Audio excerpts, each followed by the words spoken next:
Hi hello friends, ನಾನು ನಿಮ್ಮ ರೂಪ ಚಿನ್ನದ ಮನಸ್ಸು ಚಾನಲ್ಗೆ ಸ್ವಾಗತ. ಬನ್ನಿ, ಇವತ್ತಿನ ರೆಸಿಪಿಯಲ್ಲಿ ಮಿಕ್ಸಿಯಲ್ಲಿ ರುಬ್ಬಿಕೊಂಡಂತಹ ಹಿಟ್ಟಿನಿಂದ ಹೇಗೆ ಉದ್ದಿನೊಡೆಯನ್ನು ಸಾಫ್ಟಾಗಿ ಸ್ಪಾಂಜಿಯಾಗಿ ಮಾಡೋದು ಅಂತ ಹೇಳ್ಕೊಡ್ತಾ ಇದ್ದೀನಿ.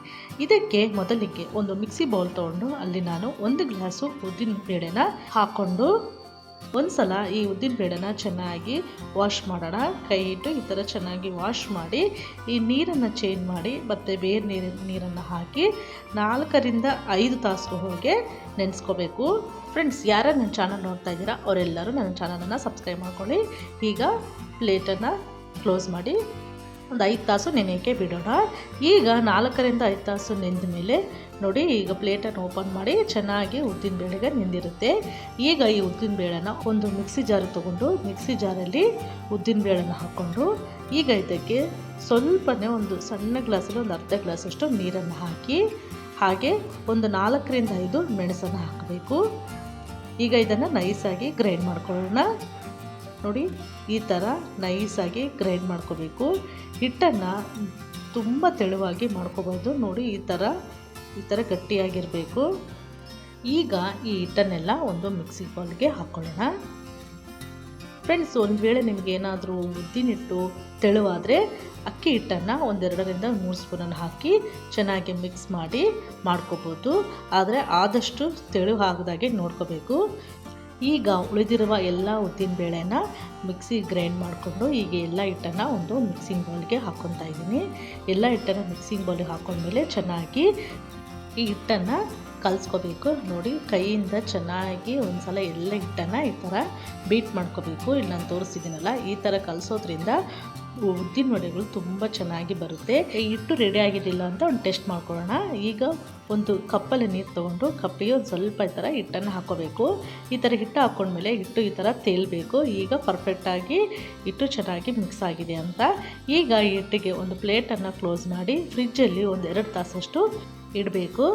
ಈಗ 2 ತಾಸು ಆದಮೇಲೆ ನೋಡಿ, ಹಿಟ್ಟು ಚೆನ್ನಾಗಿ ರೆಡಿಯಾಗಿರುತ್ತೆ. ಈಗ ಇದಕ್ಕೆ ಸಣ್ಣಗೆ ಹಚ್ಚಿದಂತಹ ಈರುಳ್ಳಿ, ಸಣ್ಣಗೆ ಹಚ್ಚಿದಂತಹ ಕೊತ್ತಂಬರಿ, ಕರಿಬೇವು, ಹಾಗೆ 1 ಸ್ಪೂನು ಜೀರಿಗೆ, ರುಚಿಗೆ ತಕ್ಕಷ್ಟು ಉಪ್ಪು, ಇವೆಲ್ಲವನ್ನು ಹಾಕ್ಕೊಂಡು ಚೆನ್ನಾಗಿ ಮಿಕ್ಸ್ ಮಾಡ್ಕೋಬೇಕು. ಫ್ರೆಂಡ್ಸ್, ನೀವು ಬೇಕಿದ್ದರೆ ಇಲ್ಲಿ ಸಣ್ಣಗೆ ಹಚ್ಚಿದಂತಹ ಹಸಿ ಶುಂಠಿ ಆದರೂ ಹಾಕ್ಕೋಬೋದು. ನೋಡಿ, ಈಗ ಇವೆಲ್ಲವನ್ನು ಹಾಕಿ ಚೆನ್ನಾಗಿ ಮಿಕ್ಸ್ ಮಾಡ್ಕೋಬೇಕು.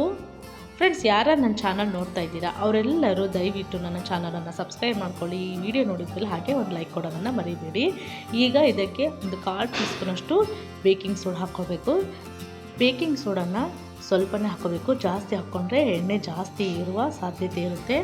ನೋಡಿ, ಬೇಕಿಂಗ್ ಸೋಡಾ ಹಾಕಿ ಚೆನ್ನಾಗಿ ಮಿಕ್ಸ್ ಮಾಡ್ಕೊಳ್ಳೋಣ. ಈಗ ವಡೆ ಹೇಗೆ ಆಗೋದಂತ ಹೇಳ್ತಾ ಇದ್ದೀನಿ.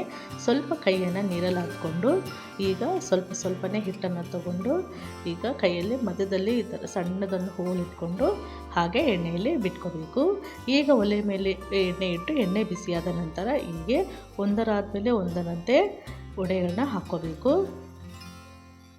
ಫ್ರೆಂಡ್ಸ್, ನಾನು ಹೇಳಿರೋ ಮೆಥಡಲ್ಲಿ ಮಾಡಿಕೊಂಡ್ರೆ ನಿಮಗೆ ಉದ್ದಿನ ವಡೆ ಮಿಕ್ಸಿಯಲ್ಲಿನೂ ರುಬ್ಕೊಂಡ್ರು ಹಿಟ್ಟು ತುಂಬಾ ಸ್ಪಾಂಜಿಯಾಗಿ ಫ್ಲಫಿಯಾಗಿ ಬರುತ್ತೆ.